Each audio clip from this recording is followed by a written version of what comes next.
for your patience and good evening. It's 6:09 p.m. My name is Gabriel Harp, Chair of the Ann Arbor Energy Commission, and I'm calling this meeting to order. I'm participating from my home in Ann Arbor. Let's see. Welcome to the October 8th electronic meeting of the Energy Commission. We will conduct this meeting like in-person meetings.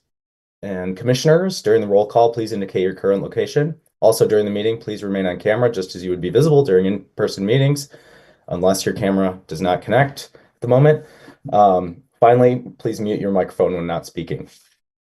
Public comment will be via telephone only. To speak during any of the public comment opportunities, please call one of the following toll-free numbers: 877-853-5247 or 888-788-0099 and enter the meeting ID number 956-8718-7876 on your phone. This information is also available on the published agenda in the public notices section of the city's website or on the broadcast of this meeting on CTN channel 16, AT&T channel 99, and online at www.a2gov.org/watchctn.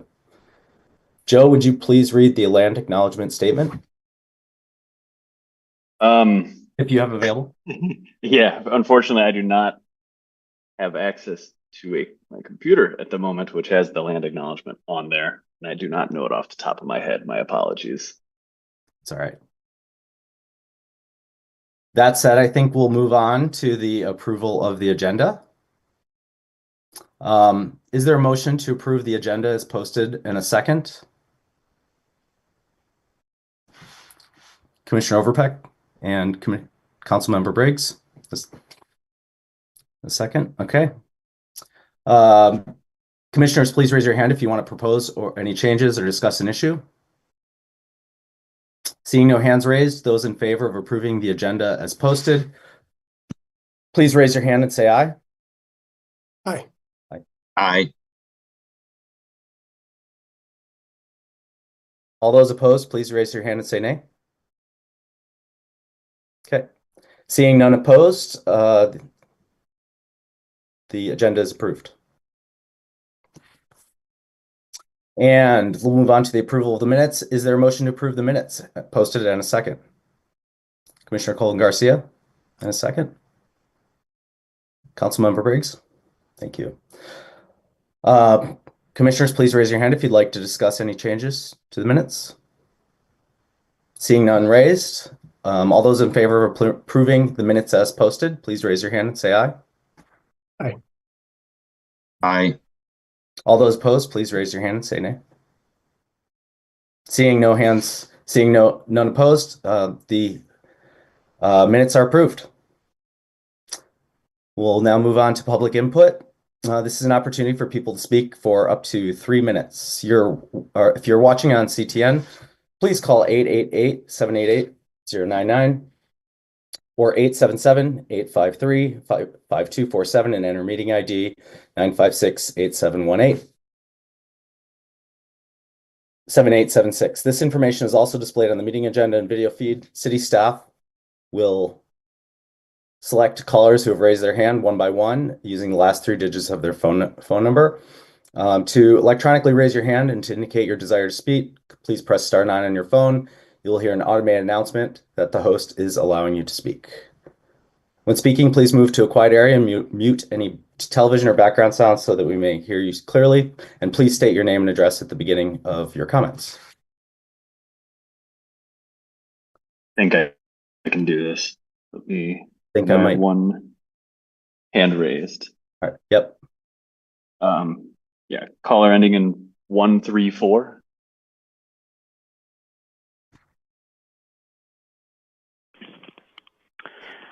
Thank you, Mr. Lang and Chair Harp. Ken Garber, 28 Haverhill Court. There are 32,000 rental units in Ann Arbor, so getting green rental housing right is critical. Before you vote tonight, ask yourself this question. Will the program meaningfully advance this 820 goal for the year 2030? 25% of rental properties have fully electrified, and the electricity powering those homes is coming from renewable energy sources.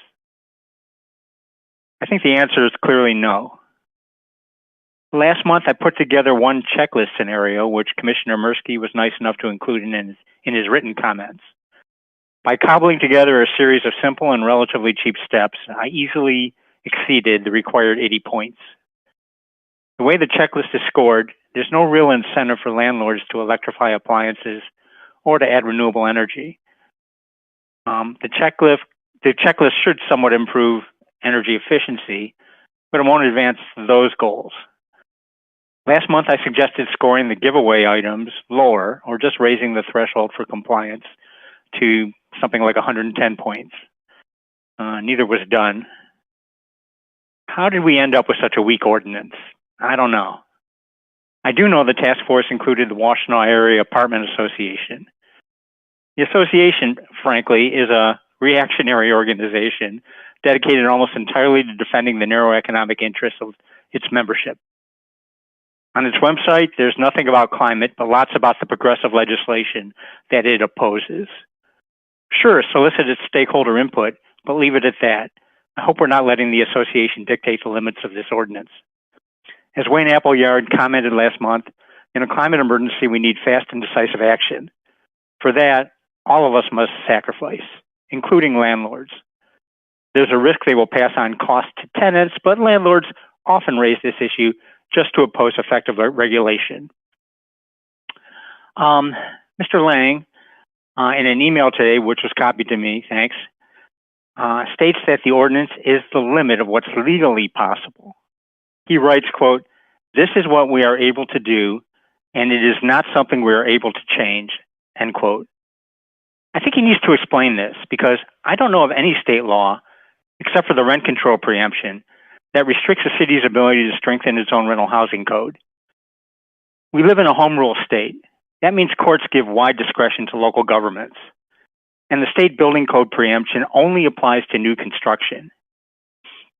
So let's hear about these legal limits tonight. If they're real, they need to come out. Otherwise, I think we should go back and rework the ordinance. So based on what I know now, and I'll be paying close attention during the meeting, I would vote no on tonight's resolution. But whatever you decide, please keep the climate first in mind as Hurricane Milton is about to slam into the Florida coast. Thank you all for your volunteer work. Thank you. No further callers.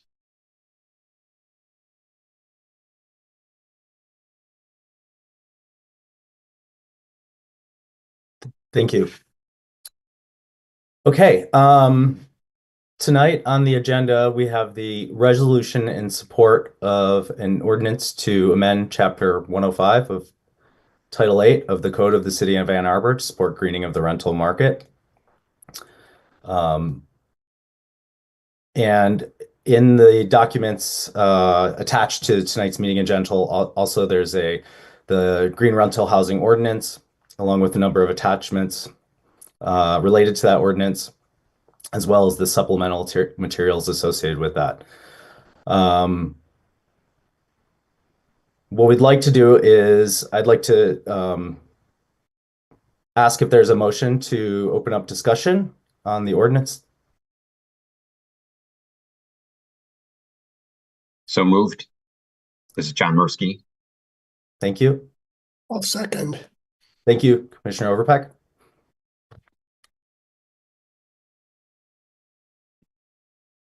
And Joe, is it right that we have to have a vote in order to open discussion as well? Or no? No. Okay, thank you.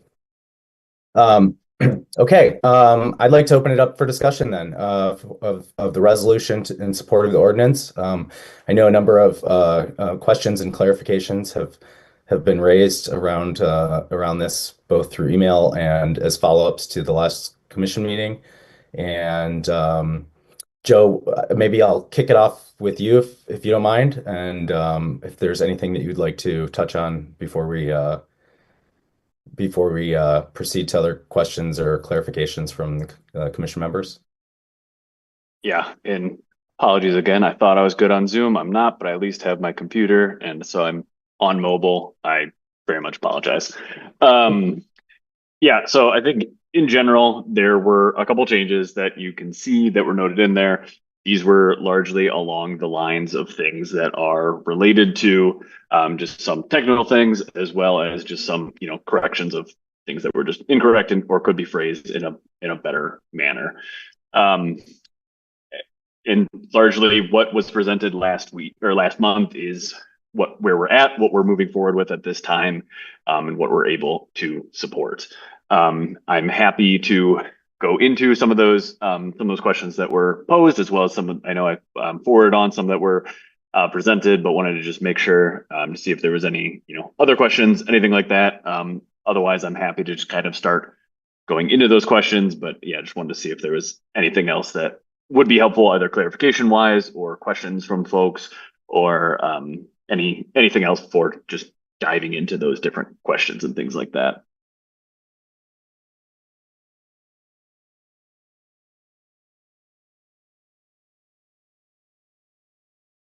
Okay, why don't Joe, if it makes sense for you, if you don't mind, if there were top level issues that you feel like you wanted to address immediately from those questions, that might help us kick off the discussion as well, and then I think we can follow up with any clarifications from other commissioners. Sure. I do see John. I think John has a hand up. Do you want me to go to that, or do you want me to? I'm happy to start wherever makes the most sense for you. Commissioner Mursky? Yes, thanks for recognizing me. As was mentioned earlier, I took another attempt at summarizing the kinds of concerns and issues that I and others have with the ordinance as proposed. That was sent an email early this afternoon to Joe and several others, and it was shared with all of you. They tend to be ordered, I think, in order of importance. And what I would propose, if Joe doesn't have any opening comments or no one else has any specific other questions, is that we potentially open that email and just simply go down that list. That way we make sure that we sort of cover all the points in order. And I'm not requiring or demanding that every single point be addressed, but I think all of these points are relatively significant, either in general terms, such as those raised by Ken Garber in his public comments, or in terms of some specific issues that I think are going to be important to landlords or other people that are going to be using and having to adhere to this ordinance. So that's what I would propose. I am fine doing that, to be clear. And I'm happy to do that. I do recognize too that could be just a lot of me sitting here reading things off. So at any point, people are more than welcome to jump in. So acknowledging all that, I'm happy to do that. If John wrote them, why not? And would you be willing to do it, John? I couldn't read them. I mean, I haven't been checking my email this afternoon. I've been traveling. So sure. I mean, I can if we share the document, the email, then everybody can see it and I can summarize the points. I don't have to read every word. Is that okay, Joe? Yes, that is fine. Just again noting, no, you're good. Yeah, and again, just noting, I don't know what's happening. I cannot access Zoom on my computer, so I can't screen share at the moment. Yeah, and maybe what we can do is we can start. There's sort of three top level issues, I think, broadly construed, that are probably the biggest ones, maybe to start out with. And if I might just briefly characterize each of them. The first question has to do with OSI, the Office of Sustainability and Innovation's confidence that this ordinance and the goals outlined in the 820 plan will be achieved with this. So do I have that basically correct, John? Yes, the 820 plan, as approved by City Council, has certain high-level goals, and some of those then are broken down, obviously, to specific goals related to rental properties. And so the question is, does OSI believe that these goals are achievable within the next 5 years and 3 months? using or based on the ordinance as is. It's personally my belief that it will not be an enabler to meet these targets, but I'd like to hear that from OSI, and then a lot of other points are frankly, dependent on that as to whether or not those goals can be met or not in the assessment of OSI. So the first question was about those sort of the 820 plan and the broad goals of the 820 plan and this ordinance with respect to this ordinance. And then there was a second question with respect to the thresholds and the sort of point system and how they were arrived at. And then the third had to do with a variety of specific checklist items and the sort of framing of particular approaches or options within within that checklist for different types of changes that building owners might make or activities that they might undertake with respect to the checklist itself. So those are the sort of three big buckets of questions at the outset. And maybe we can just start sort of with the gestalt of gestalt, but also more specifically how, the confidence that the OSI has around this ordinance and the program overall with respect to the 820 goals. You bet. And one other thing too, just noting, I think we might have, amidst all the technical stuff, we might have missed doing the actual attendance roll call and all that. But if we need to do that formally, we can. But otherwise, I can see all who's here, and I believe we have quorum, so I think we're okay there. Okay, so yeah, the first one, just talking about, do we feel comfortable with these goals? And the answer is yes to that. I think still with, the way this ordinance is laid out, there might still be work that needs to be done on top of it, but that's something that's completely doable. And I think this is something that sets us up to do all of that kind of work. I think it's also important to note that, we look at this plan, and I think a thing that we've, said about it every time, the day it was signed, the plan was out of date and the plan was wrong. There's always things that are changing. There's always things that are new, and there's things that are in our new and our new landscape that weren't things that we would have even thought could have existed at the time of this plan. I mean, just to name a few, if we're looking at some of the recent, state level legislation requiring our electricity to be 50% from carbon-free sources by 2030, that's something that's going to have a big impact, and that's going to do a lot to kind of meet some of these goals. Specifically that, rental properties having their electricity coming from renewable energy sources. Similarly, the IRA tax credits, that was something that, at the time of the plan was not even something that felt like something that could exist. And that's already having huge impacts on our economy, on our building stock. Obviously, it's not, at the level of where those goals are at, but it is something that very much gets us to those, really helps in a way that, again, we could not have fathomed at the time that the plan was created. So all of that was a lot of talking, but again, yes, I personally feel confident in still being able to meet these goals. There's going to be, a lot of work, and as with everything, there is not one solution to it. There's not one program, not one ordinance that's going to make all of the change. And that's why we need to be working at all these different levels, getting people into this, getting people moving forward, and working at it from there. So yes, I think it is still completely feasible. Any follow-ups to that? Otherwise, I can go on to the next about the points and where the points are at. Commissioner Murski? I personally feel that is overly optimistic. One of the goals is that, let me double check here. I think 25% of all rental units will be electrified by 2030. If you remember the original version of this list, it was an attachment sent to you before the last meeting. Ken Garber put together a scenario where 86 points can be achieved simply by coming up with a plan and by doing renter education and a few other things, but really basically no significant decarbonization activities. I just simply don't believe that. You can take OSI's word for it. I think we should remember this when we go forward, but I don't believe that the threshold of 80 points for the checklist pathway is going to get us anywhere close to achieving the goals that are outlined at the beginning of my email.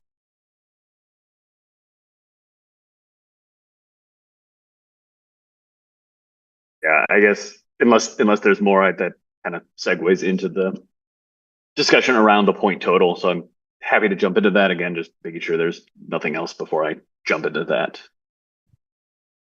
Other commissioners or council Yeah, members? go ahead. Clarifications on that or comments?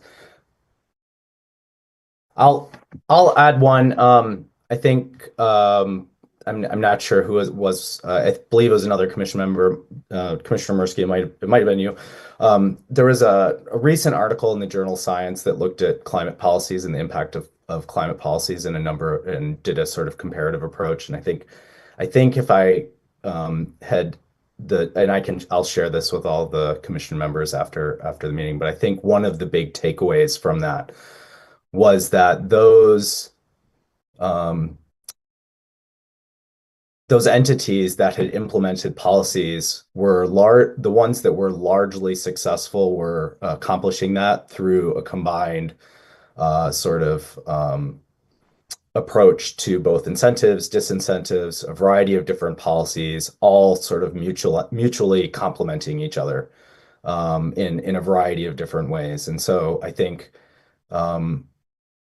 without getting into the details of their analysis, I think one of the takeaways for that is that for me was that this approach fits into a broader strategy, of which this is perhaps one part of that strategy, in which there are a large number or a moderate number of programs that are also complement that, both from the perspective of incentives and potentially disincentives as well. And so I'm somewhat encouraged by that, by hearing that from Joe around the description of the impact of this relative to A20's goals. But I'll share that article with you all just sort of as a broader policy document and analysis. Commissioner Mursky? Thank you. I'm going to comment most on this point. I'm not going to provide the same level of comments as we get further down the list. So you can rest assured of that. This is really the key point. This and the next point as far as where the thresholds are set. The other stuff is important, and I really encourage OSI to look carefully at these points. I agree completely with what Gabe said. I've read a synopsis of the article that he's talking about. There's no doubt that this ordinance works in concert with other actions that OSI has taken, the city has taken, we as voters have taken with the millage and the funds that are available through the millage. The problem is that the threshold of 86 on the checklist pathway does not require anybody to do most of these really significant electrification measures or energy efficiency measures. So you can get 80 over 80 points by doing things like, just let me go back and look again. What's that?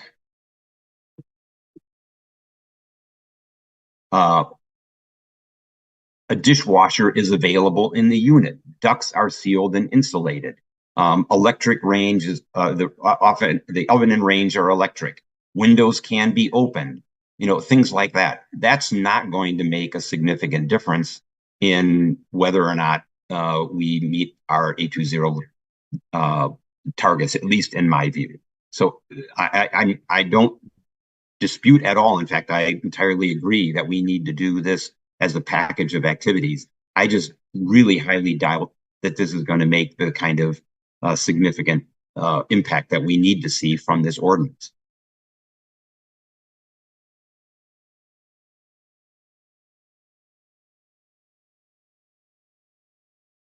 Commissioner Overbeck? Yeah, I was just listening to a podcast last night, looking at the difference between the Canadian approach to decarbonization and the U.S. approach. And not doing it holistically, but the thing they focused on was in Canada, they had a carbon tax uh, that was very progressive and, essentially what a lot of our friends and colleagues have been pushing for in the United States, where you'd tax carbon emissions of consumers. You would then use that money and redistribute it back to the consumer in the place of other taxes. And Barry Rabe, one of our colleagues at U of M, who's a total expert on this stuff, I haven't had a chance to talk to him, but he was extolling the virtues of the Canadian approach back when he wrote his book on different ways to do carbon taxes. And we all know that, or have heard anyhow, that economists see that as the ideal way. But this podcast was pointing out that that tax is probably, charitable to say it's dead in the water. It's going to go away. And the whole, federal scene in Canada is going to go the other direction, in part because of this tax. And then they compare that to what Biden administration has done, which is rather than requiring things, just put a lot of carrots on um, on the table and incentivize people to do the right thing. And it just, I'm not an expert in public policy, but it's interesting just to note that it is this, I haven't read the paper that you mentioned, Gabriel, but I think it sounds very familiar in the sense that you got to have this constellation. And in a way, you got to take a leap of faith. This is not to say, because we are decarbonizing in the United States a lot faster than we were a couple of years ago. And it's picking up speed, and there's no doubt it's going to continue kicking up speed, even if Trump is elected. That's another point that we won't talk about. But the thing here is it enough? And if we start requiring, we start really pushing landlords to do things and others, will we get a blowback that will set us back further than had we not done that? And I hate to say this, but this one podcast made me start really thinking, darn, these guys might be right. And I wanted to ask Barry what he thinks, because he's so smart and so calm about all these things. But this does worry me, and I totally embrace what John and Ken were pushing for here. But on the other hand, I'm just a little worried that maybe what we need is some kind of compromise. We need something that's a little tougher in the ordinance, but we got to be careful not to push too hard, or else we'll get this blowback. It's sort of like municipalization. If we try and do that, we'll just end up like Boulder, and we'll be we'll set everything back. Maybe. I just don't know. And so sorry about that. It's not very definitive, I know. But is that kind of what you're saying, Gabriel? I think that's a part of it. And I think part of the takeaway is also that there's a variety, a lot of these things happen at different times and at different intensities, and for different folks. And so, I think when we think about impact, there's ways of thinking about all or nothing. There's ways of thinking about getting folks on the path, let's say. I used to work for an organization that's called Eco America, that was based in San Francisco and Washington, D.C. And a number of the programs that they ran were based on getting large organizations sort of on the path to positive, as they called it. That was one of the slogans for one of the campaigns. And I think that a big part of this activity, and as we've seen with the home energy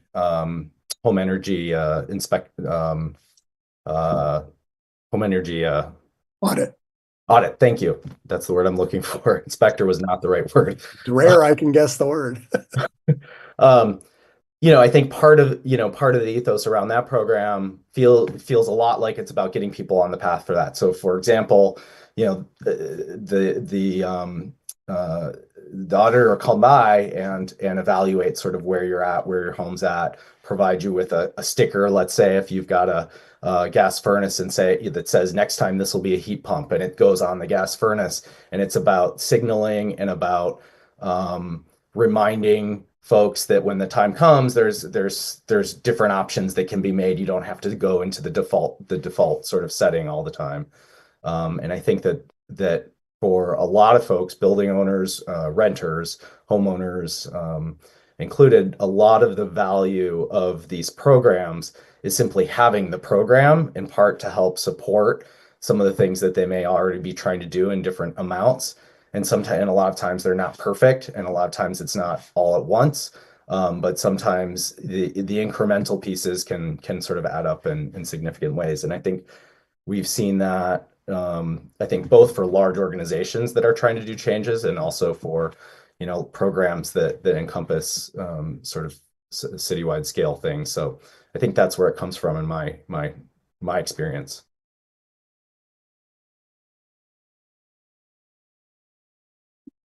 Joe, did you want to address Commissioner Overpeck? Oh, and I just listening to you, it sounds to me as though maybe we should at least agree on this, if it's possible, that the 80% goal, in other words, 80% of tenant occupied homes, 80% of businesses achieve 20% reduction in electricity use and 15% reduction in natural gas usage. I don't know why we didn't just focus on emissions, but that one is probably more doable than the 25% of rental properties have fully electrified, and the electricity powering those homes is coming from renewable energy sources. So it's really 25. The real thing here, I think, that's got John and Ken, I'm guessing, really concerned, because it concerns me, is the 25% of rental properties are fully electrified. Is that fair to say, John? I'm concerned, frankly, that both are going to be achieved just because I think the threshold is too low, Yeah. the 80 points. I'm not going to argue with you.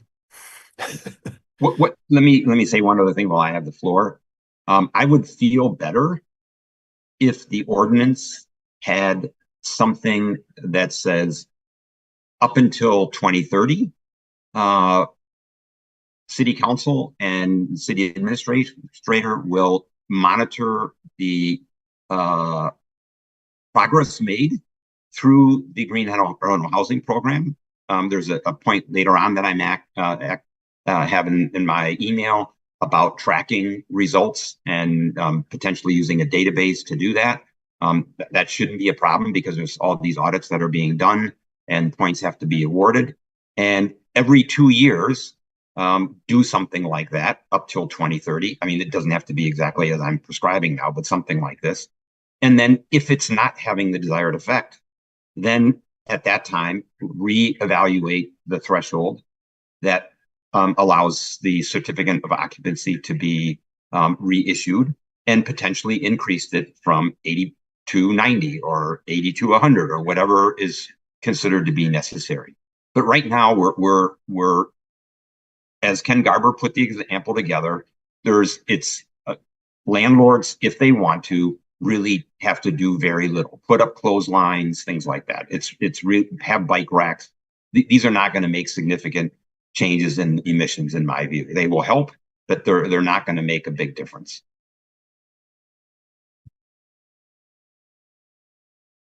Yeah, I like that idea. In other words, give them a chance to do something, and if they don't, within, remember, 2030 is not that far away. Two-year cycles, and we're there, almost. So then there will be a ratchet. But another thing we could do with that same data would be make it public. And I think it'd be very interesting to start seeing what consumer pressure might do as well. Because at the U of M, for example, there's definitely going to be a lot more focus on this. And students, a lot more students, I think, will be motivated to not want to live in a place where the landlord's doing squat. Joe, if I might pass it back to you with respect to the thresholds, and it sounds like maybe there's also two additional sort of questions or clarifications that have been posed with respect to city council and city administrator monitoring the ordinance, and with respect to sort of publishing of metrics associated with that. Are those something that you might be able to address? Yeah, yeah, absolutely. And again, I appreciate everyone's thoughts, opinions, feelings, all those. I mean, there is a lot that goes into this. And with that too, again, there is a lot that, again, one, we are able to control, and two, that we aren't able to control. And I think that's something that, again, we do need to monitor and we do need to discuss, because it is, I don't want to sound like a broken record and keep saying the same thing over and over again to an unsatisfying response. But again, at the end of the day, as a municipality, we cannot go above and beyond the state's building code. We've talked about that in many meetings here, on all sorts of different topics. That's kind of a thing that we have run into in many different avenues. And, inherently within a policy like this, that is something that is looking at buildings, that is something we have to be very careful about. We simply cannot put out something that is going to be beyond our legal authority to do. And that's kind of the line that we have been walking with this. And this is a thing that we've really been focusing on. And so we need to find that balance of what is the amount that we can do that's going to make change, but at the same time is, again, within our ability to do. And that's kind of where we have landed with that. These are the two numbers that we have, and this is where we are with that. I think we can sit here, and it's not just this program, to be clear, there's other ones out there too. And, we can sit here and spend as much time as we can trying to get to something that, gets us to that perfect number that's going to make the biggest change, going to have the biggest impact, all these things. But we, again, have to live within the reality that is before us, and we have to work within that legal landscape and all of the other things that go with that to at least have this framework out there. Something that is out there, something that is having an impact, something that is getting people involved in the process. Again, kind of like we talked about last month, getting people involved and thinking about this is important. If there is nothing, then they can continue operating business as usual. Even if we're in a spot where, say, we feel that, the policy might not be the strongest it could possibly be, but it's at least something. It's getting them thinking, it's getting them motivated, it's getting some work done regardless. That's a pretty powerful thing, especially when we're combining it with some of the different, again, incentives out there, stacking with different programs, different policies out there.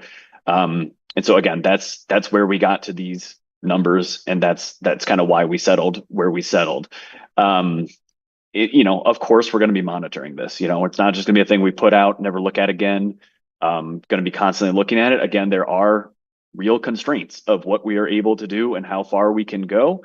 But to the extent we're able, we're going to be looking at it, going to be evaluating, figuring out what makes the most sense. Can we tweak something to make it work better? We've seen that in some of our, different programs where things haven't been going a certain way. So we've been working to improve them or change things where we can. But again, all of this, we do have to recognize, again, the legal landscape we are in, what we are able to do as a city. Would I love a big sweeping policy to come forward from the federal government that, gives more ability for this? Of course, I would love, but there's only so much we can do with what we have right now. I don't know if I missed any of the follow-up questions or points there, but so if I did, please jump in. Joe, I have a quick follow-up, which is there anything that would be an obstacle for city council to revisit the ordinance and update the thresholds that are listed? It would technically no. Realistically, it's those same situations. We've gone as far as we think we can go. So that would, that same barrier would be in the same spot down the line. But were any of that to change, there's, it would have to go through the whole city council review process, all of that, all feedback, things like that. So it could happen, but again, facing the same restrictions that we might be facing otherwise. Councilmember Radina and then Commissioner Murski. I think Erica had her hand up before me. I'm sorry, it was covered by the. That's okay. No worries. Any order is fine. Yeah. So sorry, I had to drop off the call as I mentioned earlier. I had to pop into my son's parent-teacher conference for a second, so I missed part of the conversation. I'll try to catch up on it later. I did want to mention in terms of practical realities or challenges, and I'm getting the sense that the desire is to make sure that we are putting things into place that allow us to achieve our advances our climate action. Allows us to reach our climate action goals and our greenhouse gas emissions. I do want to note that this is one of this ordinance, and there are a few others, but creates huge amounts of tension in our community, and for really good reasons. And I think it's important that this commission wrestles with it as well, even though our focus here is to make sure that we are advancing our climate action goals. That's obviously the largest issue facing our planet, facing our community. The largest issue that I hear over and over again is community affordability. And people are really struggling with figuring out how to find a place to live. And so this is one of those policies that directly is at tension with one of our local biggest local challenges. We're obviously working to address that through incentives and rebates and lots of different ways to reach that. But it's a challenge, and I think it's one that we will just need to continue to wrestle with in relationship to anything that impacts our housing stock, our rental stock, how those costs impact our community, and how do we advance our goals.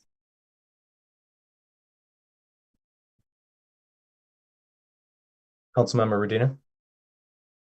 Thanks. Yeah, I was just thinking about addressing John's suggestion about kind of review language to have council and the administrator review it, and I guess I'm trying to think logistically through that, John, and I don't know if maybe you can provide some clarity. I don't know if I thought your suggestion was to include that in the ordinance, and I'm trying to think through kind of like technically what that would look like in an ordinance. And so I guess I'm trying to think through what it is you're I guess I wonder if you could reiterate what you're suggesting. It seems like that type of thing is something we would generally kind of instruct staff to, every 3 years evaluate or something like that would be through a resolution rather than through living in the ordinance itself, where the enforcement falls more on like enforcement would be challenging, I would think. And so that's where I guess I'm trying to think through what your suggestion is and how you wanted to achieve that. Commissioner Murski. Let me first address Councilmember Radina's comment or question. I agree. It probably can't appear in the ordinance or in city code or anything like that. This would have to be in an accompanying resolution or a resolution on its own that just asks or requires that the city administrator revisit the thresholds, for example, every X years on such and such a date or something like that. I don't know how the city tracks those kinds of resolutions. I'm not so confident that if you look at all these different things that are passed by council over the years, that they actually then are revisited as they should be. But, that's why we're also here as a council or as a commission to remember these kinds of things and to raise the flag back to our council liaisons that this time period is up and that there was an agreement that the thresholds would be reviewed. I would be mollified, or I would be satisfied with something like that. As far as the comments that Joe offered, as far as what we can and can't do, let's be clear. Codes affect new building construction, energy and building. And we're not talking about new buildings. We're not putting a requirement on new buildings. We're asking that landlords make improvements, sustainability improvements to the housing that they own. We know from Michigan Saves that roughly every $1 in energy efficiency improvements that are made result in $3 plus in savings. So I think the affordability question is really not really a valid argument. It's something that we can refute. It's not just Michigan Saves. There's a bunch of other entities that study this.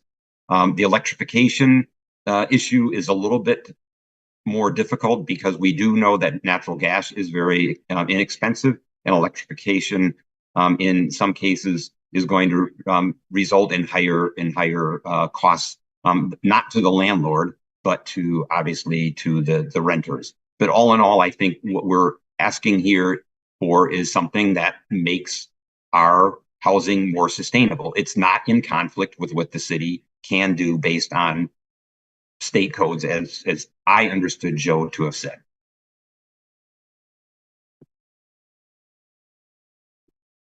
Joe? Yeah, just to comment directly on that, and two, like, while state codes do apply to new buildings, there's also, and again, I am not a lawyer, but from the advice I have been given, we have received, it largely relates to for a existing building, unless that existing building undergoes a significant renovation, which is something like, over 50% of the assessed value, the codes they are bound by are the codes that were in place when the building was constructed. That's one of the tensions that we were dealing with. So the existing building and energy code does not just relate to new builds. It still has impacts for existing buildings as well. So that's what in some cases makes some of the tension a lot harder as well, particularly as it relates to existing buildings.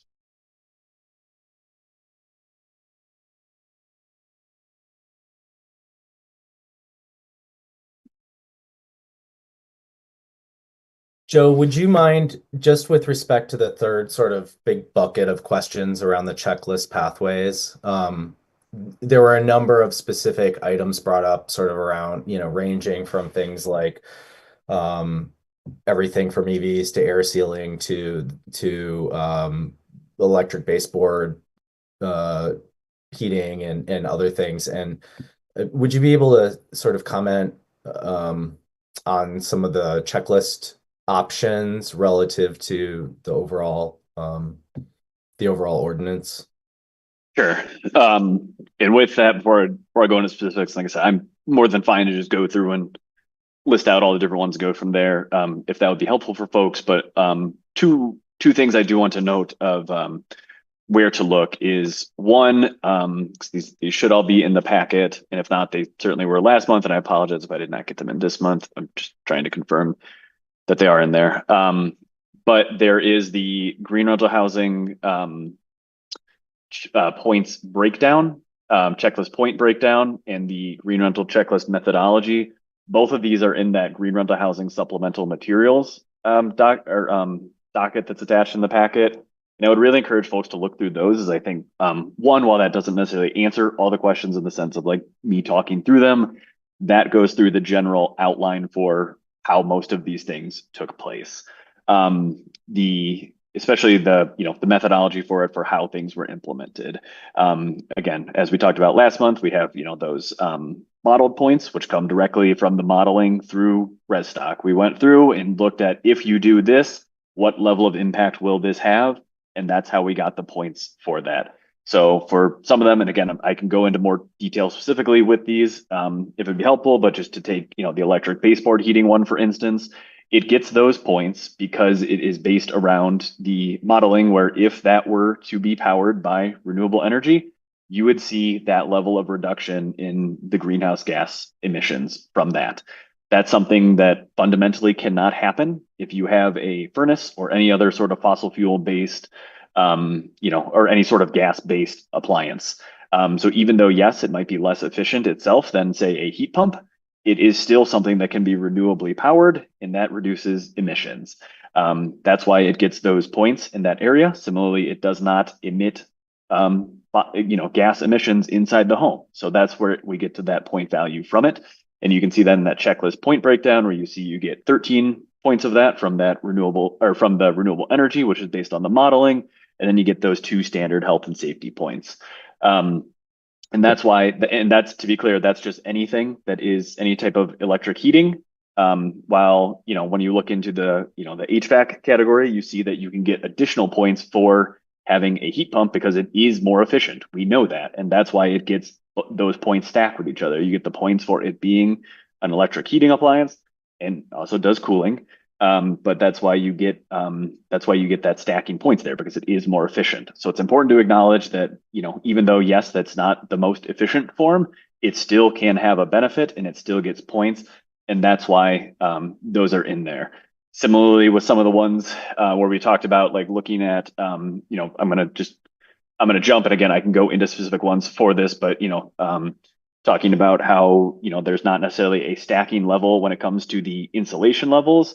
Again, based on the modeling we did and we looked at, that's the amount we saw in terms of decreasing greenhouse gas emissions from doing that level of work, as well as a little bit for health and safety. When it comes to insulation, there is largely, you get to a point of diminishing returns. Where it's set at is R50 if you have an attic, R50 if you don't, R50 with an attic, R30 if there's not an attic, so just roof insulation. Once you get kind of higher than that, you still obviously you see benefits, it gets better, but it doesn't get significantly better. And so, if we were to do points on that, you'd see like half a point, quarter of a point more. So it's not really that impactful of the difference there based on, again, the modeling and things we've seen with that. And so that's why kind of those don't have that same level of differentiation, because it would, one, be more complicated. So you got to go through and check. Also, when it's in the wall, it's hard to tell, is that R50? Is that R60? They're pretty similar. So it's not, the impact it has isn't worth the complexity that it adds. So like I said, I can go into more of these specific ones, but in general, looking through that, the checklist methodology explains how we went about it. And then that checklist point breakdown shows how, like, which of those points create that total number of points there.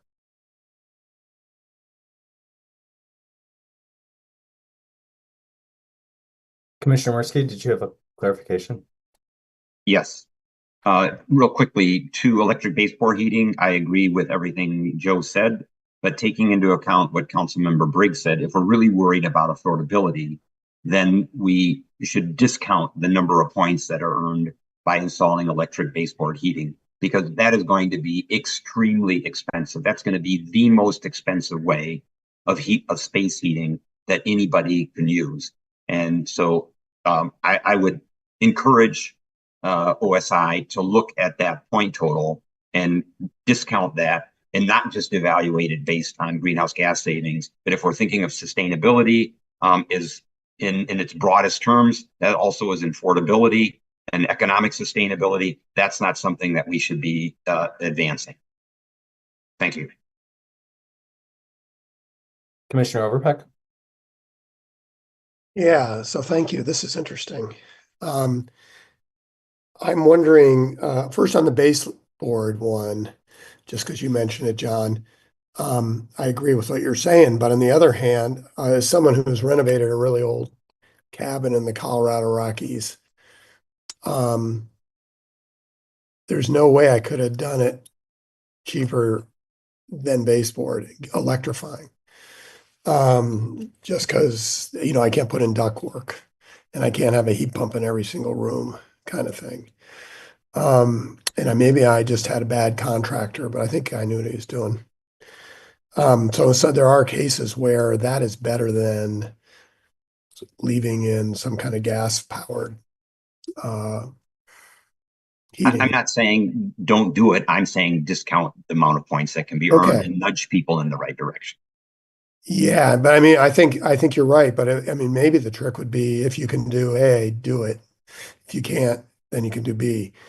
But the other thing is, my main point though, doesn't the IRA have money for a lot of these things? In other words, tax credits for heat pumps, tax credits for insulation, for induction, and other energy saving, not just appliances basically, but home decarbonization mechanisms. And whatever we do, there should be a little coordination. Yeah, I don't know if there is, and knowing what Joe and Missy and team are doing, they've already got this in there, but we should really be highlighting that this money is there and then incentivizing the landlords to use that money, because that money won't always be there. And we want to make sure that we in Michigan get our chance to really take advantage of it. If these guys think they can do nothing and save a little money, that's probably what they'll do. Joe? Yeah, that was a lot of what I was gonna say of part of it, where it's again, and I don't want to get too hung up on this because it is, 1 point. Yes, that has a decent point value. But to be clear, it is not specifically just saying here, use baseboard to heat, that gets you 15 points. That's one of a suite of options saying electricity is the primary type of energy used for space heating. So it's not specifically just saying baseboard heat. That is one of the options. But exactly what Commissioner Overpeck was just saying there is one, there's funding out there for all the different types of heat pumps for that. There is not for baseboard heating. And so that one pushes and incentivizes towards that. And two, with the structure of the checklist, these points are additive. So again, there is the electricity as the primary type of energy used for space heating. That will get 15 points. And that is for those reasons that we just talked about. And if you have baseboard heat, you stop there. You get 15 points for that. That's where it goes.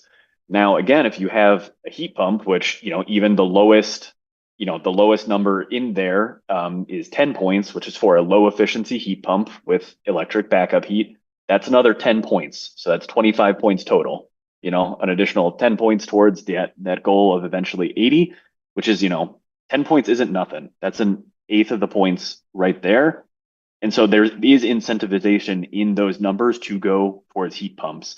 Obviously I'm not a landlord. I'm not the one making these financial decisions of what I'm putting in a building or a home. But if I'm looking at that and I see how much more points I would get from doing a heat pump compared to just doing baseboard, that weighs on you when you're making that if that's the sole reason for you making that kind of decision. So there is incentivization both baked into the checklist in terms of the number of points, but there is also, again, the amount of federal funding that is available, and we will be heavily pushing all of that in terms of getting that education out there. And again, in some places or in some cases with certain types of rental properties, they're also eligible for some of the city rebates. We've had, like I mentioned last time, we have had some rental properties that have taken advantage of the rebates and are getting heat pumps in those rental units. So, there's with these different types of incentivizations, both financially and in the checklist structure, that it doesn't fully result in a heavily biasing towards, baseboard heat.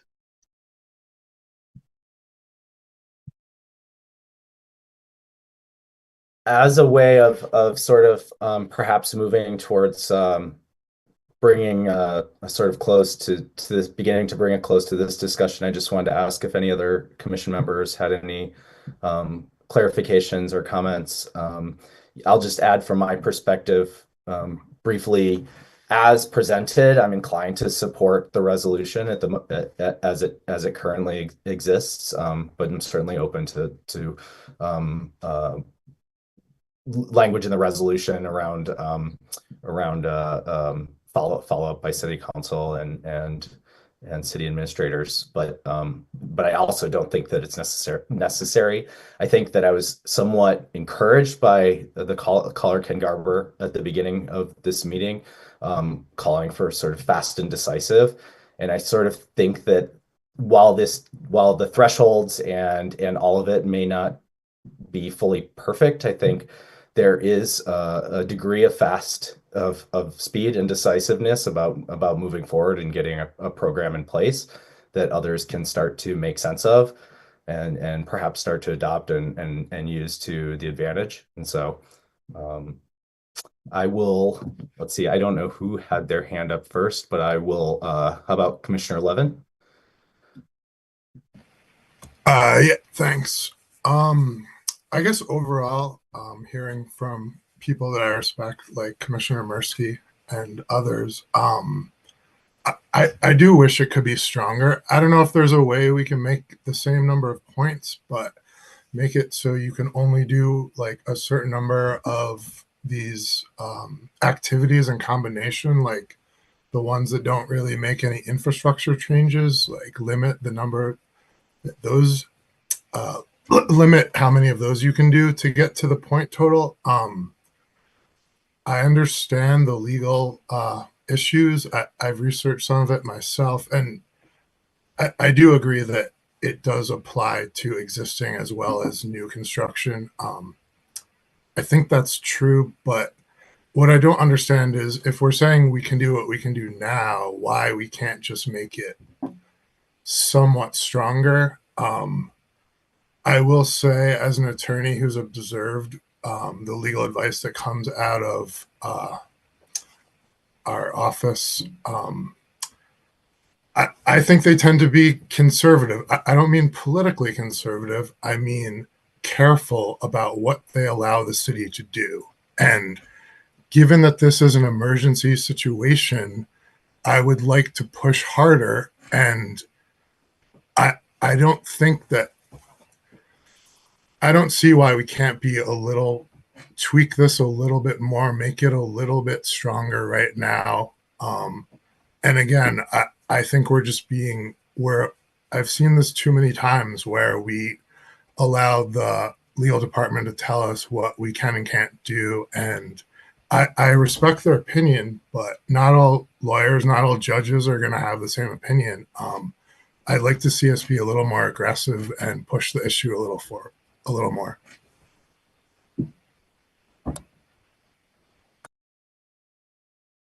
Commissioner Colton Garcia. Thank you, Commissioner Harp. And this has been a really valuable discussion for me, listening to the different perspectives. And it has been looking at like the enforcement aspect of this. So reading chapter 105, where it talks about the period between inspections, and says it shall be no longer than 2.5 years. So just getting every unit, every building inspected. There could be buildings that are right now being inspected, and then if this ordinance passes, then it's going to be another, like up to 2.5 years before they have an inspection, before they have to do any compliance. So if we would have, like a stronger, like or a higher threshold of points and obligation, maybe it could help. It could help pull us, closer to. So it's going to be. We have less than 6 years left before we reach 2030, and as far as like having 2 cycles of inspections happen, by then, that's not going to be able to happen. And so we won't be able to track improvement. So if we have a baseline of all the rental units in the next 2.5 years, between, let's say, today and 2.5 years, then how do we know we're making any improvements? So I'm just looking at it from that perspective right now, and hoping that maybe that could be something that council can consider, maybe shortening that time period, understanding that it would take more inspectors, it'll cost the city more, but just looking at different ways of approaching this. That's what I have.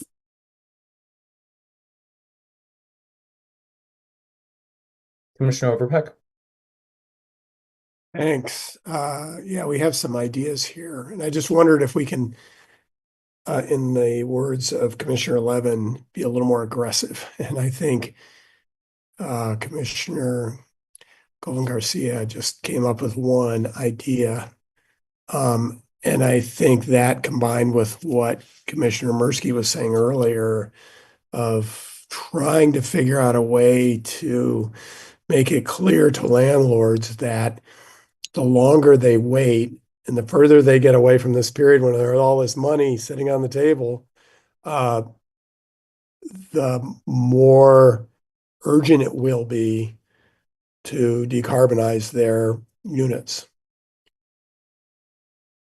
I don't know if there's a way to do a couple of these things. The last one I still like, which I don't know if anyone else liked, was my suggestion that we are being, we shorten the period. I like that. And then we also, between inspections, but we also put it in a public domain so people can get a sense of what the truly green rentals are and the not so green rentals are, and let the market help us out.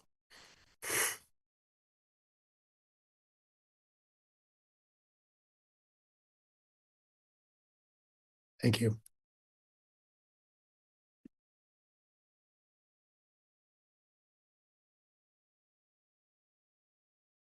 Other comments or clarifications? I'm trying to think myself about how we sort of bundle this together, and how we should proceed next. And I'm open to suggestions, as moving to sort of wrap up discussion here shortly.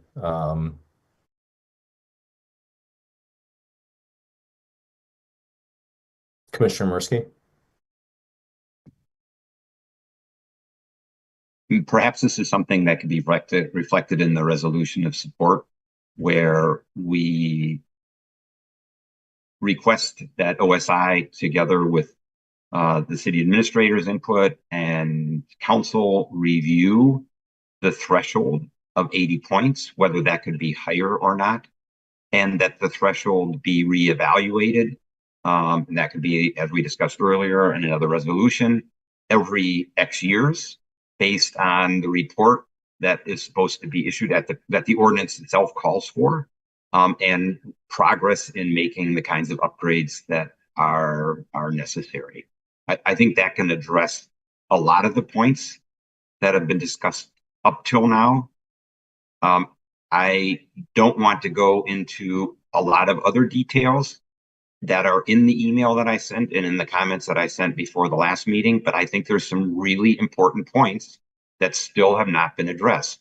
For example, how are fines going to be levied? Are they going to be on a per unit basis or a building basis or some kind of combination of the two?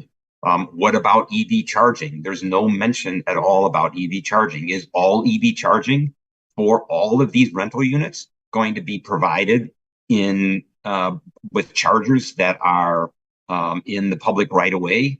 What about apartment complexes with 200 units where they're not on public streets? Are people going to have to get in their car and drive to a public charging unit all the time? That's a huge disincentive for EV charging. There's just a whole lot of other issues in this document that speaking now to our council liaisons, that in my view cannot be ignored.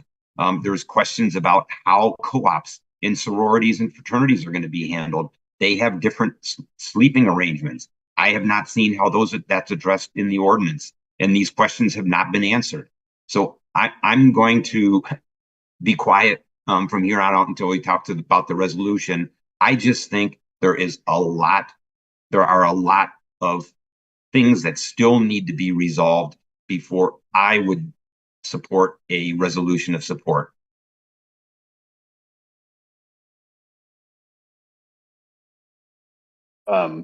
I guess asking Chair Harp, I am willing to go through and answer all of those questions. I have answers for them. All these things have been considered and are addressed in some way. Whether that feels satisfactory or not, I can't say, but they have all been addressed, but just wondering if that is what would be helpful to everyone. I'm happy to go through all of these if that would be helpful.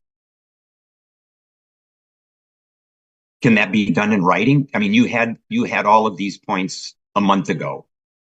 So between yes, a month ago and now, that there could have been something written in response to all of these questions where we would have had all that prior to the meeting and we could have voted tonight. I'm happy to go through them. Part of that is difficult in the sense of, again, what is open meetings and accessible from that manner. So that is in part why I'm happy to discuss it now in an open meeting setting, if that would be helpful.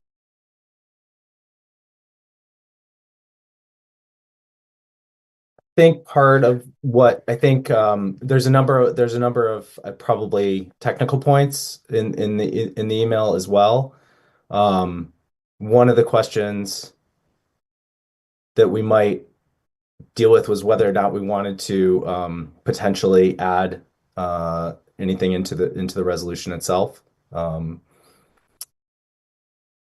And maybe that is or is not addressed by some of the responses. Joe, I don't know if you were able to comment on that just in terms of, I think what Commissioner Mursky was was commenting on with respect to the OSI and city administrator input on reviewing the threshold and reevaluating and sharing progress on making upgrades. Yeah, those could certainly all be part of it. As well as, if anything were to change or if something needed to change in the regulations document or anything like that, or, point values, things like that, certainly all could take place. The other thing I will note, broad sweeping thing, especially as part of some of it with how, units are defined, how things happen in places like a sorority, things like that. All of it is based on the existing rental inspection process that we've talked about. It's in, chapter 105, specifically look at 8511.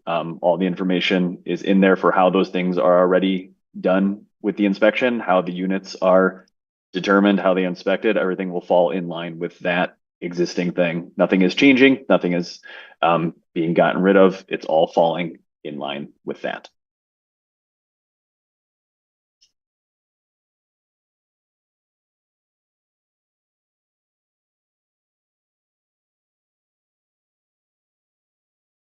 So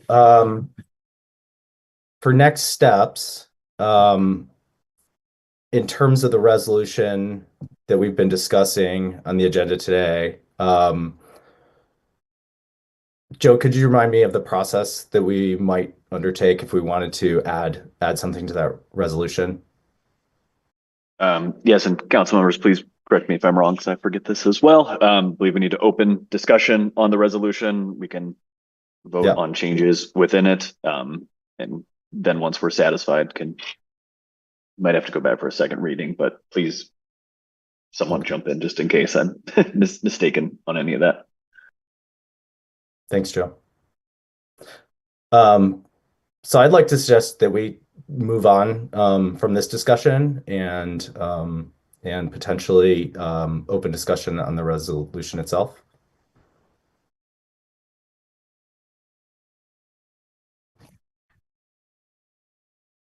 I see a nod from motion from Councilmember Briggs. Is there a second? Second. Yep. Okay. And do we need to vote on that as well? No. Okay. Sorry. What was the original? I believe we moved and seconded something already. Yeah. Prior to the discussion we just had. Was there an action we needed to take? I think it was just discussion on the information itself. On the information. Gotcha. So it was we probably didn't. Okay. Yep. And so now we're moving in second on discussion on the resolution itself, and any potential amendments to that resolution.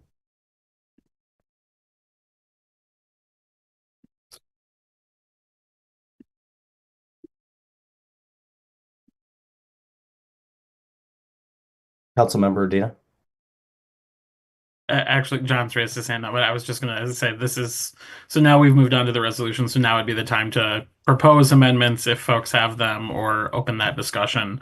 It sounds like that's where some of this conversation wanted to go. And so I guess I would just ask, we have this rule at the council table. I don't believe that it's a rule in your bylaws, but if there are any amendments made, it could be helpful to provide them in writing to Joe so that he has them. So, if folks are thinking of things, my suggestion would be to maybe start drafting something that you could provide to him in writing.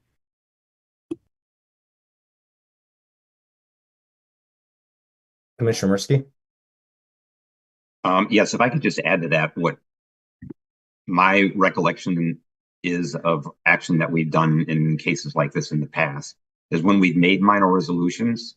It may be a little bit difficult with Joe's technical difficulties, but I believe the resolution received a first reading in our last meeting, so we could approve it in this meeting. And if we so desired, there could be changes to the resolution that could be made in real time, where someone simply, for example, added a resolve clause that called for example, that the checklist pathway threshold be reviewed for possible higher value, and at least initially, and that council together with city administration look at what those thresholds are and the results of the program every 2 years or something like that, something to that effect. We could either do that now and vote. That may, as I said, be a little bit difficult. Maybe the better proposal is to do what Joe suggested, or what Councilmember Radina suggested, and that is to submit possible language that could then be voted on at the next meeting. Admittedly, that's another month's delay. Just for clarity, I was suggesting in either situation, I think it could be helpful to provide them in writing to Joe so that you can make the resolution or make the motion, but rather than him trying to capture it in real time, if you can draft it up and email it to him for him to include, I think that would be helpful, even if we do that now rather than at the next meeting.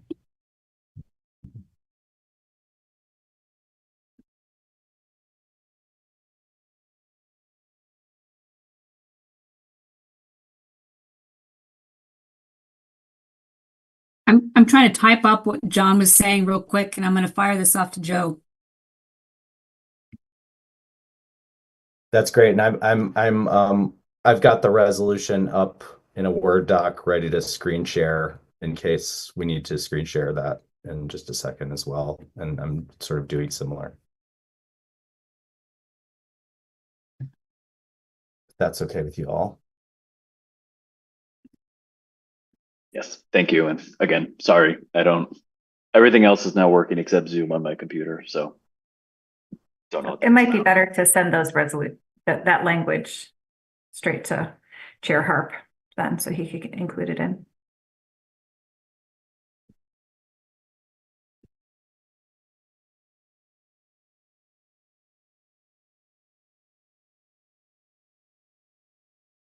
Under normal circumstances, I'd be willing to do this, but I've got a phone sitting on top of my laptop so that my video is going through, and I really don't have the capability to type this up. So if somebody else is willing to do it, great. If someone would like me to do it, I'd be happy to do it, but it'd have to be considered before the next, or in our next meeting. I'm gonna go ahead and share my screen here. And what I have highlighted is a quick draft, which I don't think I have exactly right. But as things come in, I may be able to add to that.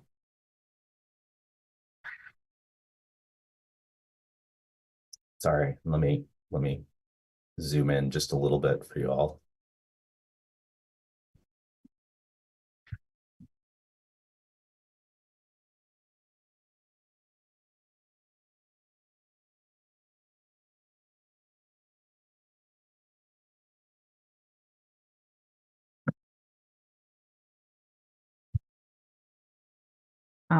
We might just want to, for point of clarification, everything the city council does, we do through the administrator, and the administrator assigns that. So you could, for simplicity's sake, instead of say request OSI with city input, you could just say encourages the city council to, you know, direct the administrator or to review the threshold of 80 points or something like that.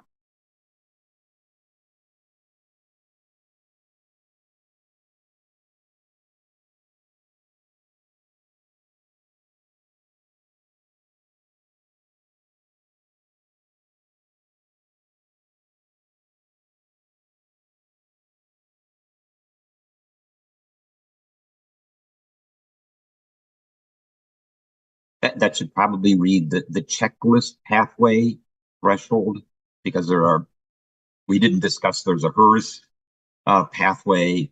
There's another thing that we didn't discuss was a recommendation from Jan Culbertson to also look at an Energy Star threshold as another pathway. I mean, I don't know if we want to reflect that in the resolution, but at least in this particular case, it's the checklist pathway, and that should probably be capitalized. Checklist pathway.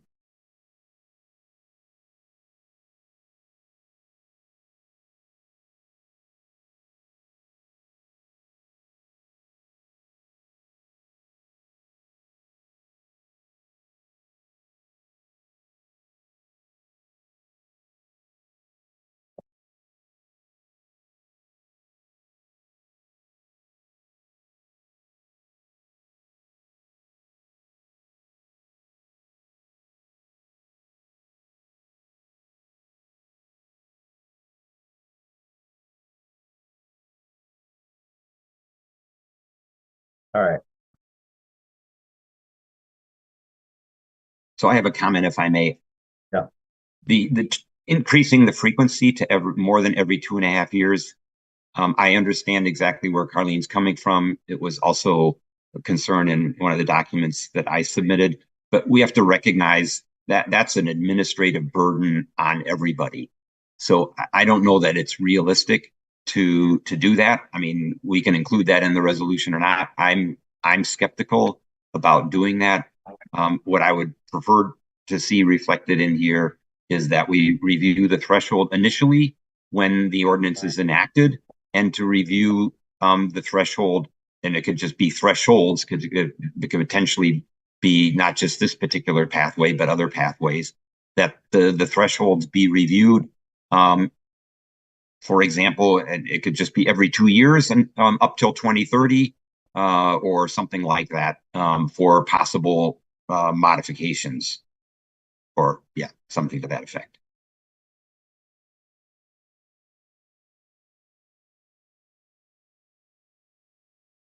Carlene, I don't know if you want to push back on the 2.5 years or not.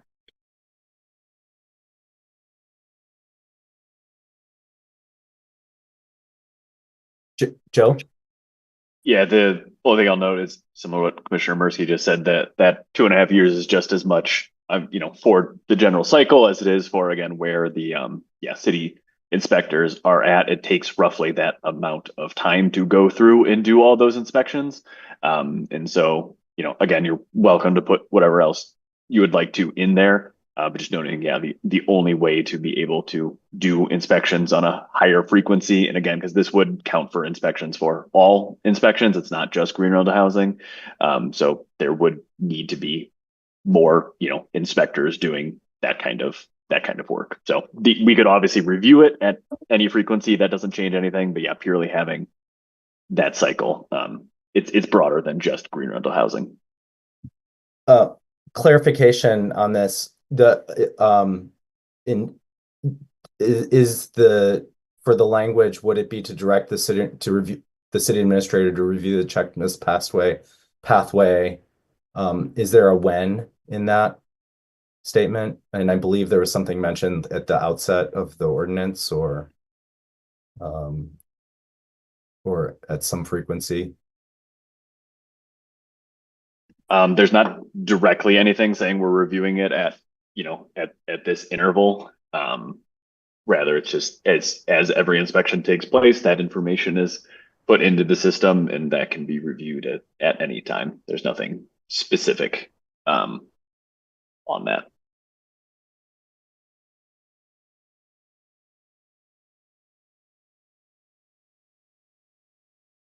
if I may, after pathway, the word "be" I don't think is necessary. Thank you. And as to your question and Joe's comment, I would like to see possible. I don't know what you mean by modifications. I think what we talked about is modifications on a certain interval. That's the word that Joe mentioned, which I think is a good one. And we could define either what that interval is, or we could leave that to city council working together with the city administrator to define what that interval might be, given that we have a 2030 target, and we obviously don't want it to be too short, but we also don't want it to be too long.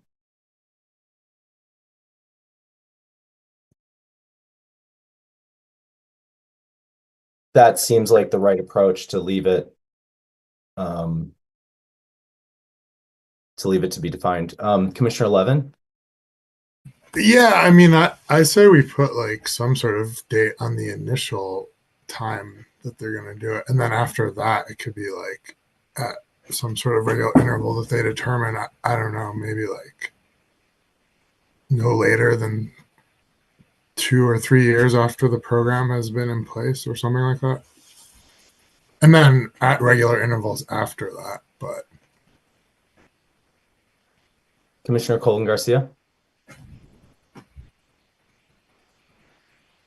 I think you're on mute. Sorry. I would be interested in having the checklist review occur prior to this being released. And then the interval review. Remember what Joe was sharing with us in terms of all the changes that have happened in the last few years with regards to policy, with regards to the transition of the grid, with regards to technology. Things are going to be being made available, and so having the interval be greater than 2 years, we will be not taking advantage of opportunities. So I think it should be shorter, maybe 18 months. I know it sounds aggressive, but it 2030 is around the corner. Commissioner Mirsky, and I would also look to Joe if there's a suggestion, or Councilmember Briggs. But Commissioner Mirsky and then Councilmember Briggs.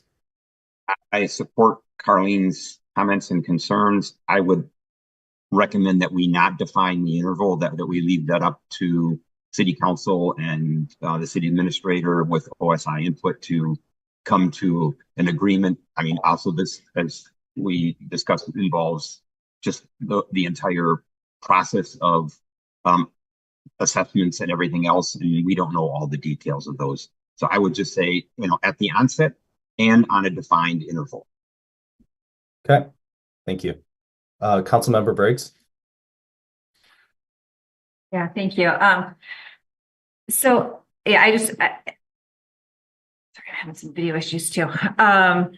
So I guess I understand the urgency and the desire, and I think that it's being sort of communicated in this resolve clause. I just want to remind folks that the whole purpose of the Office of Sustainability and Innovation, it is built around achieving our climate action, and they've developed our climate action plan, H2O plan, and in collaboration with the community, it's been, it is the purpose that guides them in their work on an everyday basis. And so this is, I think that regardless if they are evaluating the progress towards this as well. So I know we want to make sure that this is happening. But I also think that, just a reminder that this is happening as part of their daily work plan as well, is to, or their annual work plan as well, is to be evaluating what is working, what is not working, and looking to make modifications to improve upon that, and looking at what changes are happening in state law and, you know, different incentives, and making modifications there. So, you know, I think this is going to move forward.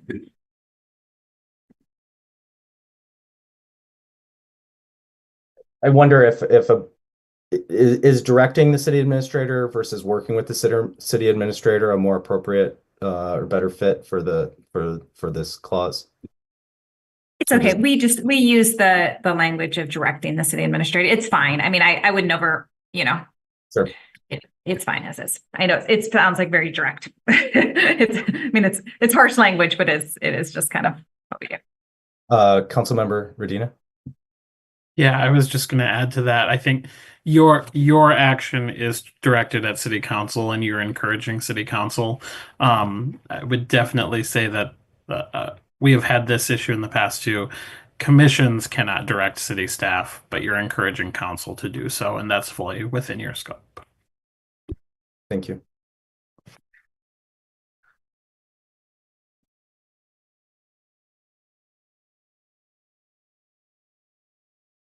So I'm going to stop sharing screen if that's okay. If everyone has I'll email. I'm going to try to email this back here shortly as well. And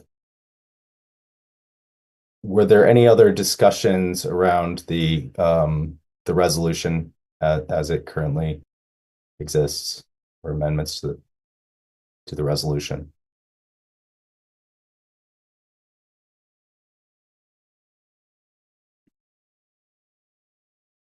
Commissioner Murski?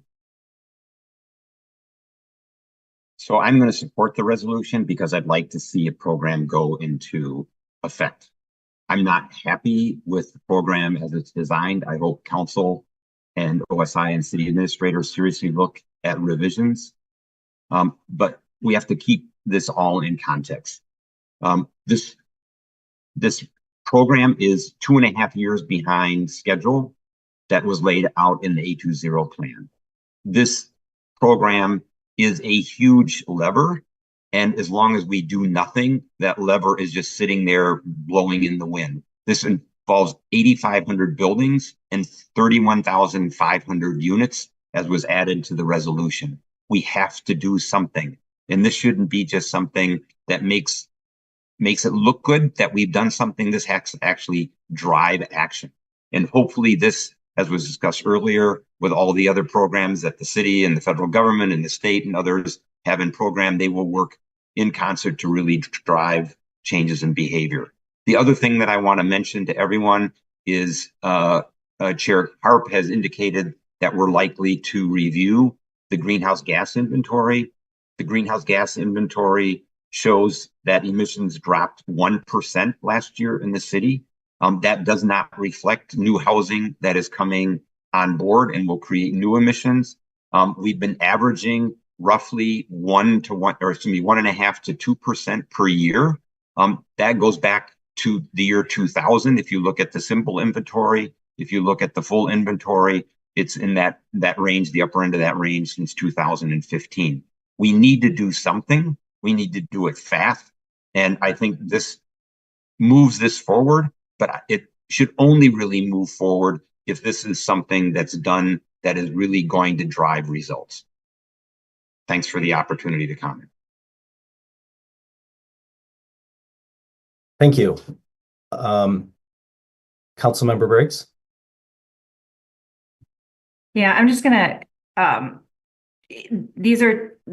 there's no doubt about it. Reaching these goals is challenging, especially as we're having a growing community. We lack the state tools to do this. We lack some of the resources that we need to do it. It's absolutely challenging.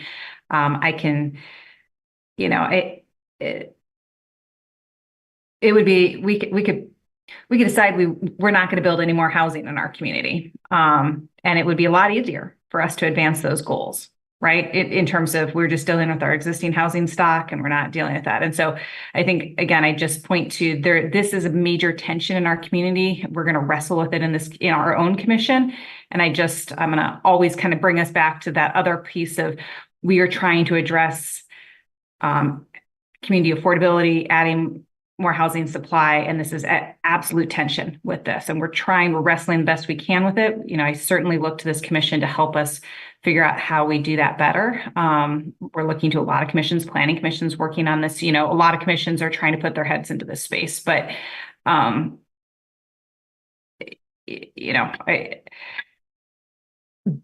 those numbers, I want you to imagine what happens when that housing gets built in another community with less focus on that, and when those people are driving into the community from someplace else. And so, although we have our goals are, I think we're going to have to continue considering how, are we using the right measures to examine our progress? Is also something I think we need to be always keeping an eye on in terms of our 820 plan. Are we tracking the right numbers?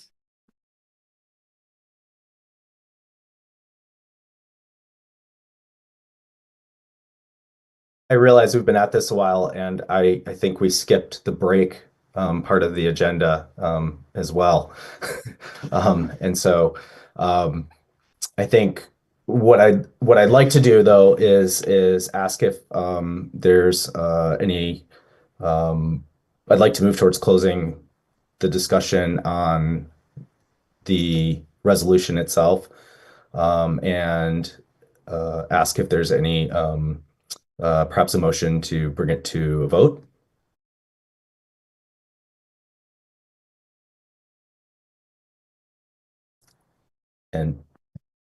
And please correct me on process if I'm missing anything in that.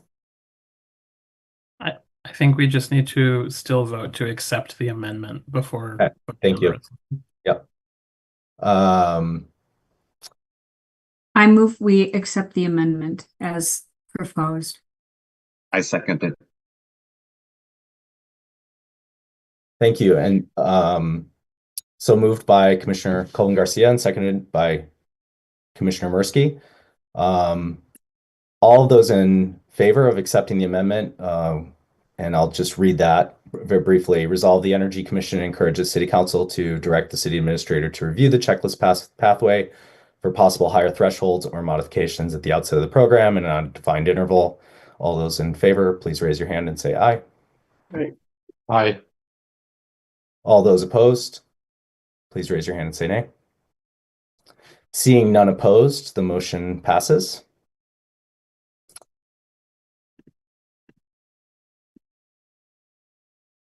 Is there a motion to move towards a vote on the proposed resolution? Sorry? You've actually already moved it, so that's why Thank you. we're having the discussion. Yep. Okay, thank you.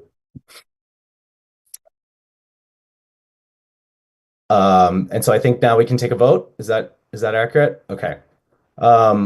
With respect to the ordinance to amend Chapter 105 of Title 8 of the Code of the City of Ann Arbor to support the greening of the rental market, all those in favor of the resolution, please raise your hands and say aye. Aye. All of those opposed, please raise your hands and say no or nay.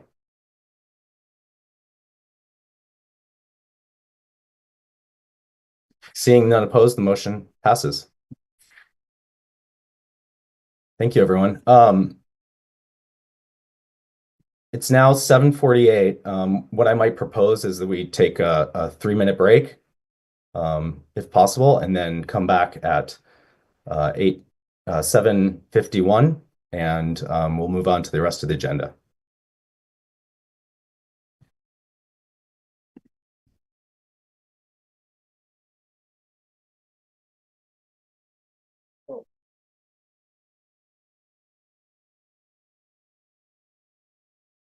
We're just about done. For now. Yep.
Joe, just a quick point of clarification.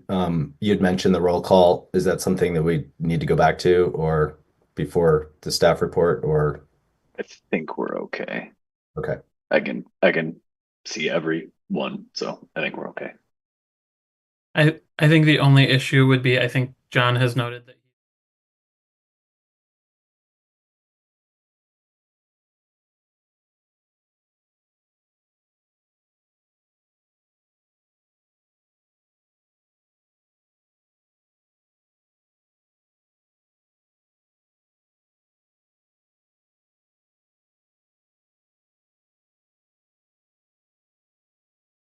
On with the agenda.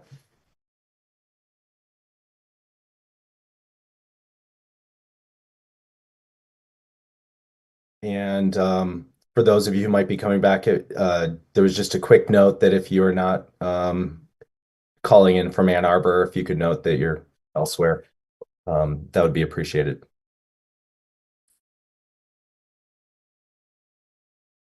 We will move on to the staff report section of the agenda. Joe, do you mind? Yep.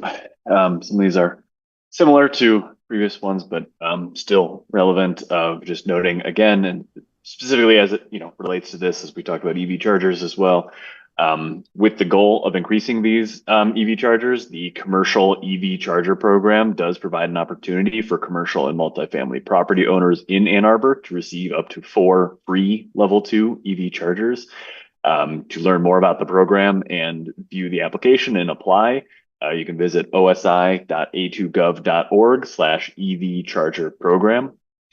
Another that can kind of overlap is for homeowners, lawn care service providers, and property managers, or anyone else who is interested in learning more about electric lawn care or sustainable lawn care in general. They can join the Office of Sustainable Innovations on October 21st at Cobblestone Farm from 4 to 6 p.m. to see electric lawn care equipment in action. You'll be able to hear from lawn care service providers and experts about their experiences with electric equipment and pollinator-aware practices, get questions answered, and view live electric lawn care equipment demonstrations. You can view our website or get in contact with me or Carissa Ebling at cebling@a2gov.org. And the last, to celebrate an A20 achievement through our various free tree giveaways and other events, we are happy to announce that we have officially surpassed our goal of planting 10,000 trees on private property in Ann Arbor. While we have reached this goal well ahead of schedule, naturally we plan to keep this momentum going. There will be continue to host free tree giveaways over the next few years, and we're also beginning to do survival studies to monitor the trees that have been planted, make sure they're doing okay, and assess if they are not. That is all that I have for today. Thank you. We'll move on to reports from the Environmental Commission. Yes, thank you. The last Environmental Commission was focused on 2 agenda topics. The first was a review, it was just for information only, on the water regulatory framework that the city operates under, starting with the federal level, state, county, city, looking at all the different agencies that are involved and what they regulate and what they're responsible for. That's a really interesting presentation that was put together with including input from city staff. So anyone that really wants to better understand that, I encourage them to take a look at that presentation on Legistar or review the meeting video.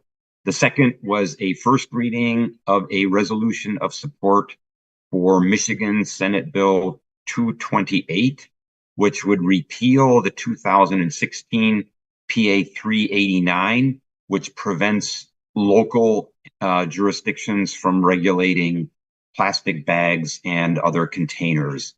So the city of Detroit has already passed such a resolution. I picked that up and we looked at that, and it will be considered in a second reading and hopefully approved and go on to city council. By the way, we have several of our elected officials in Michigan that are behind that, including Senator Schenck and Irwin.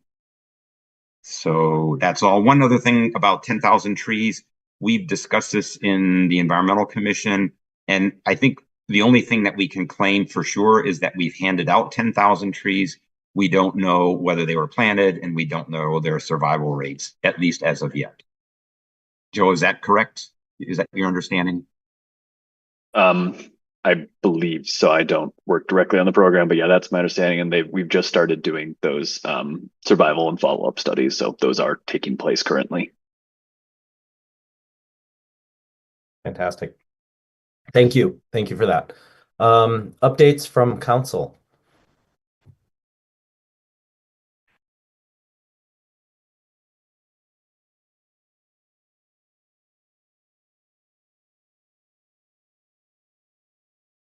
I don't know why this part always catches me off guard. Do you have anything, Erica? I don't at the moment. I'm sorry.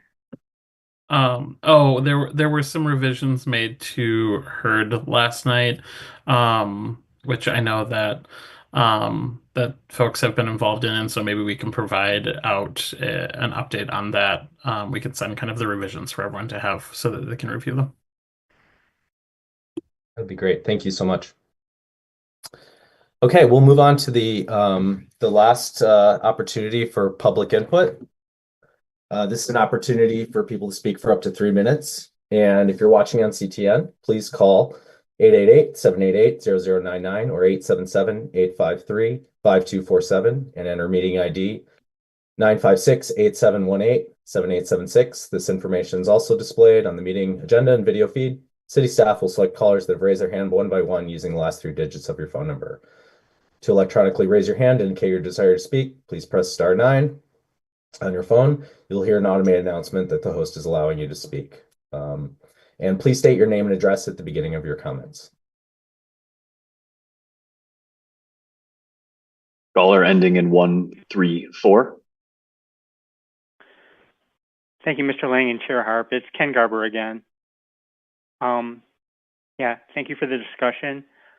I have 2 things to say, a question and a comment. The question is, Mr. Lang reiterated that the checklist elements and the scoring and the ordinance in general was pretty much pushing the limits of what the city can legally do based on state building codes. And I know you don't have the information right at hand, Mr. Lang, but I want to warn you, I'll be emailing you this question, and hopefully you can give me some kind of reply. You know, I'm familiar with the statute that governs new construction, the Stolder-Rossett-Hale Single State Construction Code Act of 1972, as amended, also known as Act 231.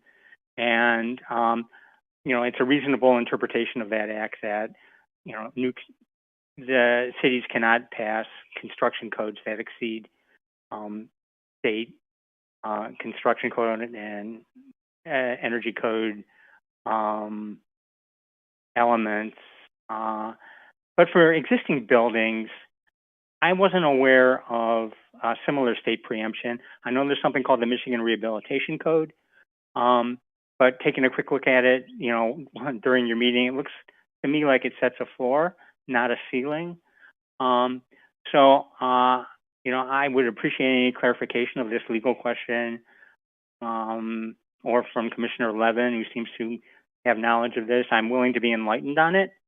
So just a warning, I'll be sending you, Mr. Lang, an email. Any information is appreciated. The comment is, I want to remind Energy Commission that over a year ago in September 2023, you had first reading of, you know, the carbon pollution impact fee ordinance, which was modeled after the one that Burlington, Vermont adopted last year, that puts an annual fee on new construction that uses natural gas based on the social cost of carbon. It's also similar to what Cambridge, Massachusetts 30 seconds. doing. And other cities are stepping up. Berkeley, California is set to vote next month on an ordinance taxing the owners of buildings, new and existing, large ones of 15,000 square feet or larger based on the amount of natural gas consumed. The funds generated would be estimated at around $27 million a year, 90% of which would go towards retrofitting homes and buildings in the city 3 with minutes electric there. HVAC. Anyway, just one reminder, this is still on your table formally. Would love to see it come back. Thank you. Thank you. Just make sure, sorry for the juggling. Yeah, no further callers. Thank you, Joe, and thank you for the comments. We'll move on to items for the next agenda. As I shared an email that outlines some agenda items with all of the commission members through Joe. And just to give a look ahead, in November, we're hoping to have a potential presentation from OSI staff on the greenhouse gas inventory and OSI dashboard if possible. And then in December, looking to potentially try to tease out some of the challenges associated with the implementation of A2.0. I think this came as the suggestion of a number of commissioners, and have that from OSI staff and have a discussion among staff and commission members around that and possible priorities for council in the year ahead, and as needed. So that's the look ahead, I think, for the next two commission members. Those may be subject to change, but I also want to open it up if there are additional suggestions. Commissioner Murski? I support the request that we take up the resolution that Ken Garber just mentioned. I had mentioned that maybe 6 months ago, that we had left that dangling. That resolution generally received favorable input. I sense that the city council isn't interested in taking this up. They're interested more in carrots than sticks, but I think it should be discussed. And I think when we discuss it, we need to consider the point that Councilmember Briggs mentioned about building in Ann Arbor versus building outside Ann Arbor. But I think we all know that affordability is not just rent, it's also utility costs, it's the travel or transportation costs, and it's the opportunity cost of time lost in transit. So whatever we do that minimizes that while also minimizing emissions, we're doing the right thing for Ann Arbor residents and prospective residents.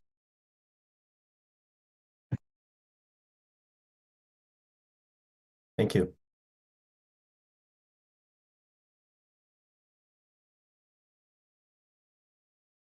Okay, seeing no further hands raised, it is now 8:04 p.m. and as chair, I will call this meeting adjourned. Thank you, everyone, and appreciate the discussion and have a great evening. Thanks all. Good night. Thanks for bearing with my technical stuff. Appreciate y'all.